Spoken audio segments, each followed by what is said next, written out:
Good morning students, Raikwar sir की class में आपका स्वागत है। आज का टॉपिक है क्लाज। आज हम क्लाज के बारे में जानने वाले हैं। तो पहले हम क्लाज के बारे में जानने के लिए जो मुख्य पॉइंट है, मेन पॉइंट, उसको देखते हैं। क्लाज को समझने के पहले हमें सेंटेंस को समझना है, उसके स्ट्रक्चर को जानना है एवं उसके काइंड्स को ध्यान में रखना है। हमें इन तीन बातों को ध्यान में रखना है। पहले जब हम क्लास को समझना चाहते हैं तो पहले हम सेंटेंस को जान लें है क्या, सेंटेंस का स्ट्रक्चर क्या है और उसका क्या प्रकार है। तो देखते हैं, पहले हम सेंटेंस के बारे में जानते हैं। सेंटेंस का मतलब है वाक्य। इसकी डेफिनेशन देखते हैं। Sentence is a group of words which makes a complete sense. वाक्य शब्दों का एक समूह है जो पूर्ण अर्थ देता है। देखते हैं, जैसे एग्जाम्पल द्वारा, the sun rises in the east. यह एक शब्दों का समूह है जो पूरा अर्थ देता है। सूर्य पूर्व में उदित होता है। The earth moves round the sun. पृथ्वी सूर्य के चारों ओर घूमती है। He comes here daily. वह यहाँ प्रतिदिन आता है। They take exercise daily. वे प्रतिदिन व्यायाम करते हैं। तो हमने जो देखा, ये सभी सेंटेंस है। इसमें द सन सब्जेक्ट है, verb object rises. The earth subject है, मूव्स इसकी वर्ब है। ही सब्जेक्ट है, कम्स इसकी वर्ब है। दे सब्जेक्ट है, टेक इसकी वर्ब है। तो ये जो सेंटेंस है उसमें एक सब्जेक्ट और एक वर्ब को हमने देखा है।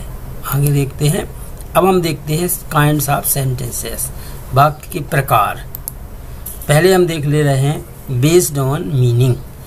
अर्थ के आधार पर वाक्य कितने प्रकार के होते हैं। फर्स्ट है असर्टिव सेंटेंस, कथनात्मक वाक्य, इसी बात को कह देना। इंट्रोगेटिव सेंटेंस, प्रश्नवाचक वाक्य, जिससे प्रश्न पूछा जाता है। इंपरेटिव सेंटेंस, आज्ञा सूचक वाक्य, इनमें आज्ञा दी जाती है या ली जाती है। ऑप्टेटिव सेंटेंस, इच्छा सूचक वाक्य, इससे हमारी इच्छाएं रहती हैं। एक्सक्लामेटरी सेंटेंस, विस्मयादि बोधक वाक्य। ये थे बेस्ड ऑन मीनिंग वाक्य के प्रकार। अब हम देखते हैं बेस्ड ऑन स्ट्रक्चर। स्ट्रक्चर के आधार पर वाक्य कितने प्रकार के हैं। फर्स्ट है सिंपल सेंटेंस, साधारण वाक्य। सेकंड कंपाउंड सेंटेंस, संयुक्त वाक्य। थर्ड कॉम्प्लेक्स सेंटेंस, मिश्र वाक्य। तो हमने क्या देख लिया अभी तक कि वाक्य क्या है। तो वाक्य शब्दों का एक समूह है जिसका अपना अर्थ है। वाक्य के हमने एग्जाम्पल भी देखे। यहाँ पर हमने वाक्यों के प्रकार देखे। तो वाक्यों के प्रकार मीनिंग के आधार पर और रचना के आधार पर हमने देखे हैं। तो हमारा जो क्लास को समझने के लिए मुख्य ध्यान होगा और वाक्यों के स्ट्रक्चर के आधार पर जो प्रकार हैं उन पर ध्यान होगा। तो देखते हैं, पहले हम सिंपल सेंटेंस को देख रहे हैं। सिंपल सेंटेंस की डेफिनेशन यहाँ नहीं है। यहाँ बताया गया है कि हम सिंपल सेंटेंस का स्ट्रक्चर क्या है। इसमें वन सब्जेक्ट और वन वर्ब होती है। यानी जो सिंपल सेंटेंस है उसमें केवल एक ही सब्जेक्ट होगा और एक ही वर्ब होगी। एग्जाम्पल द्वारा इसको हम कन्फर्म कर ले रहे। यू राइट अ लेटर, इसमें सब्जेक्ट है यू, राइट है वर्ब और दूसरा सब्जेक्ट नहीं है। तो केवल एक ही सब्जेक्ट है और एक ही वर्ब है। नेक्स्ट देखते हैं, दे वर्क हियर। वे यहाँ काम करते हैं। दे सब्जेक्ट है, वर्क इसकी वर्ब है। थर्ड एग्जाम्पल, सी टेक्स टी। इसमें सी सब्जेक्ट है, वर्ब है इसकी टेक्स। नेक्स्ट है Mohan comes here daily. Subject Mohan, comes इसकी वर्ब है। तो जो सिंपल सेंटेंस है उनकी पहचान ये है, उनमें केवल हमें एक ही सब्जेक्ट मिलेगा और एक ही वर्ब मिलेगी। अब हम दूसरे प्रकार के सेंटेंस जिनको हम कंपाउंड सेंटेंस बोलते हैं, संयुक्त वाक्य, उनके बारे में देखते हैं। तो इनके बारे में क्या है, two or more sentences are connected with coordinators. यहाँ पर two or more sentence, sentence माने सिंपल से, जो अभी हमने देखे हैं भी सिंपल सेंटेंस, दो सेंटेंस जब कनेक्ट हो जाए या दो से ज़्यादा सेंटेंस किससे कनेक्ट हो, वो कोऑर्डिनेटर से, तो वो जो नया सेंटेंस बन जाता है उसको हम कंपाउंड सेंटेंस बोलते हैं। तो यहाँ पर ध्यान दे रहे, इसमें लिखा है एग्जाम्पल।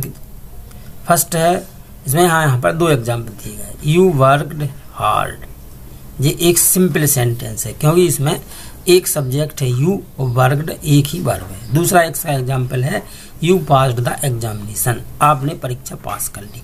ये दो सिंपल सेंटेंस थे। क्योंकि सिंपल सेंटेंस क्यों थी? क्योंकि इसमें एक सब्जेक्ट था और एक वर्ब थी। अब इनको हमने मिलाया तो एक हमने कंपाउंड सेंटेंस बना लिया। कैसे मिला लिया? You worked hard and you passed the examination. इन दोनों वाक्यों को हमने किससे मिला लिया है? एंड से मिला लिया। एंड यहाँ पर कोऑर्डिनेटर्स है। अब दो सिंपल सेंटेंस को मिला लिया है जब, तो एक नया जो सेंटेंस बना जो कंपाउंड है उसमें हम क्या देखेंगे? तो फर्स्ट सेंटेंस भी हम देख रहे यू वर्कड हार्ड, लिखा हुआ है ना you worked hard. Second sentence भी देख रहे यू पास्ड द एग्जामिनेशन। दोनों को हमने जो कोऑर्डिनेटर है एंड उससे मिला दिया है। तो अब हमें यहाँ पर जो अभी यहाँ पर था ना यू वर्कड हार्ड, ये सेंटेंस था, लेकिन वही जो सेंटेंस कहलाता था अब इस बड़े वाक्य का एक पार्ट बन गया है, इसलिए ये यहाँ पर इसका नाम क्लॉज होगा। सेकंड सेंटेंस था ना जो यू पास्ड द एग्जामिनेशन, इसको हमने एंड से मिला लिया, तो and you passed the examination.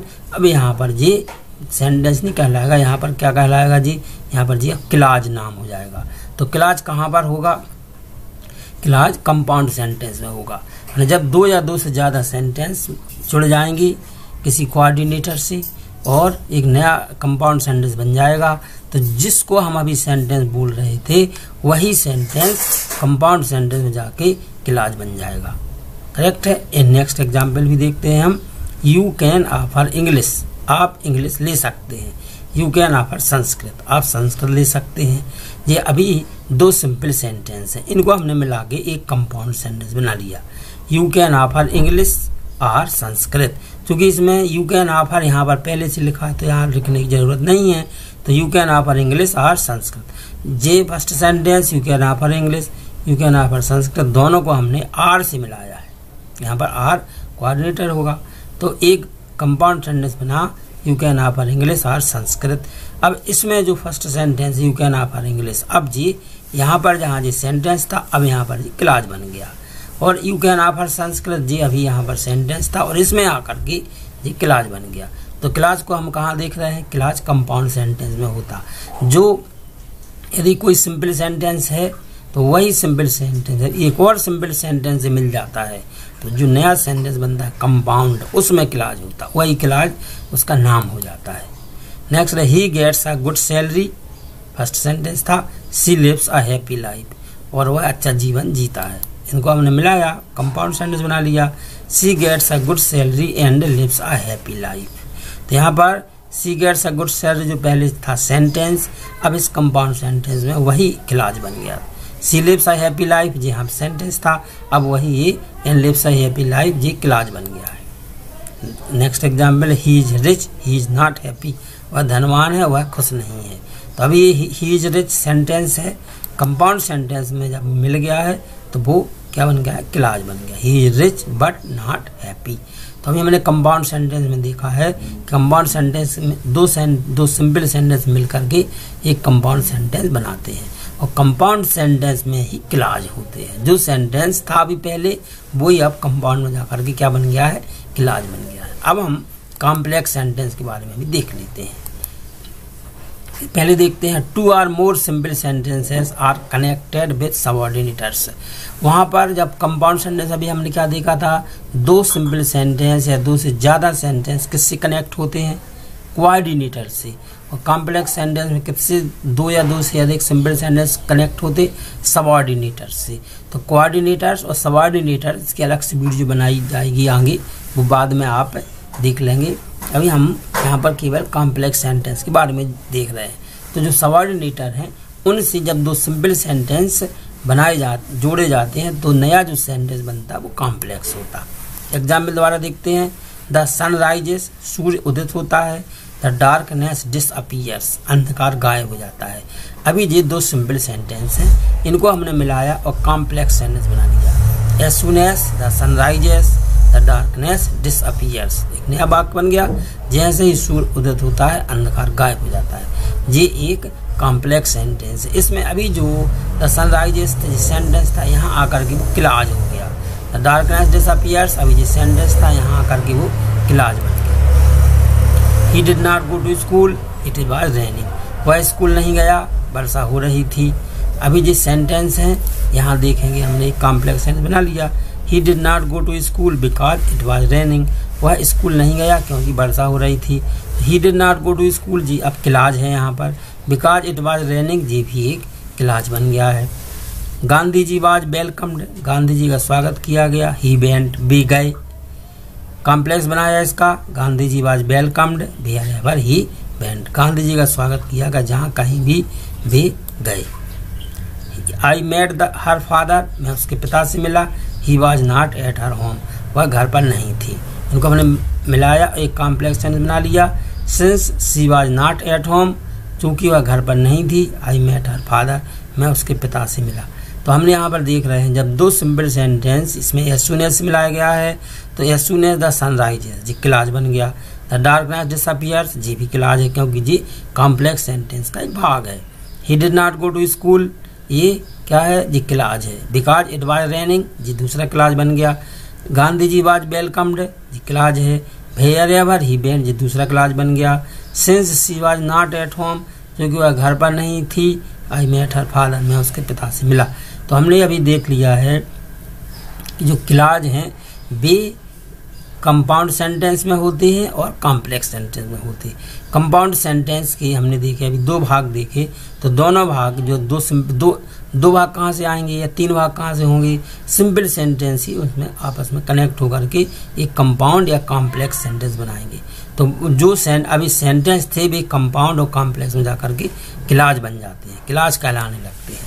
तो हमने अब तक क्या सीख लिया है, क्लाज क्या है और उसके बारे में बहुत कुछ जानकारी। जैसे clause is a part of A compound sentence और ए कॉम्प्लेक्स सेंटेंस। जो क्लाज है वह कंपाउंड सेंटेंस का या कॉम्प्लेक्स सेंटेंस का एक भाग है। पहला पॉइंट देख लिया, when two simple sentences combine, जब दो सिंपल सेंटेंस मिलते हैं मेक ए कंपाउंड सेंटेंस और एक संयुक्त वाक्य बनाते हैं और एक कॉम्प्लेक्स सेंटेंस या एक मिश्र वाक्य बनाते हैं। They become only the part of the sentence, तो वे केवल उस बड़े वाक्य या उस सेंटेंस के एक हिस्सा भर रह जाते हैं। And they are called as clause, और वहीं और उनको अब सेंटेंस ना कह के क्लाज कहा जाने लगता है। इनको एग्जाम्पल द्वारा देख रहे हैं। मोहन वेंट टू मार्केट, ये एक सेंटेंस है। ही बॉट अ शर्ट, दूसरा सेंटेंस, इनको हमने मिलाया है, कंपाउंड सेंटेंस बना लिया। Mohan went to market and bought a shirt. Next था Sita washed her cloth, Sita ने अपने कपड़े धोए। She did not dry them, उसने उन्हें नहीं सुखाया। इनको कंपाउंड कैसे बनाया, Sita washed her cloth but did not dry them. Next है she works hard she may pass, वह कठिन परिश्रम करती है ताकि वह पास हो सके। इनको हमने कॉम्प्लेक्स सेंटेंस बना लिया। She works hard so that she may pass, वह कठिन परिश्रम करती है ताकि पास हो सके। डू द वर्क, काम कीजिए। द टीचर डायरेक्ट, शिक्षक निर्देशित करता है। इसको हमने कॉम्प्लेक्स बनाया, do the work as the teacher directs. तो अभी ये जो सेंटेंस थे वे कंपाउंड सेंटेंस में जाकर के क्लाज बन गए और कॉम्प्लेक्स सेंटेंस में वो क्लाज बन गए। तो हमने यहाँ पर अब समझ लिया है कि एक सिंपल सेंटेंस किसी कंपाउंड सेंटेंस का एक पार्ट होकर के क्लाज कहलाने लगता है या कॉम्प्लेक्स सेंटेंस का एक पार्ट होकर के क्लाज कहलाने लगता है। तो हमने अभी कंपाउंड और कॉम्प्लेक्स सेंटेंस के बारे में क्लाज होते हैं ये बताया है, लेकिन कंपाउंड और कॉम्प्लेक्स सेंटेंस के बारे में बताया नहीं गया। यदि आप इनके बारे में भी जानना चाहते हैं तो हमारे चैनल को सब्सक्राइब कर लीजिए और उस पर ही आपको इनके बारे में और दूसरी वीडियो प्राप्त होंगी। तो यदि आप for more English grammar videos, यदि आप इंग्लिश ग्रामर के और कुछ वीडियो चाहते हैं तो like share and subscribe Raikwar sir की क्लास। धन्यवाद देखने के लिए। आपको ये वीडियो कैसा लगा कमेंट बॉक्स में ज़रूर लिखना।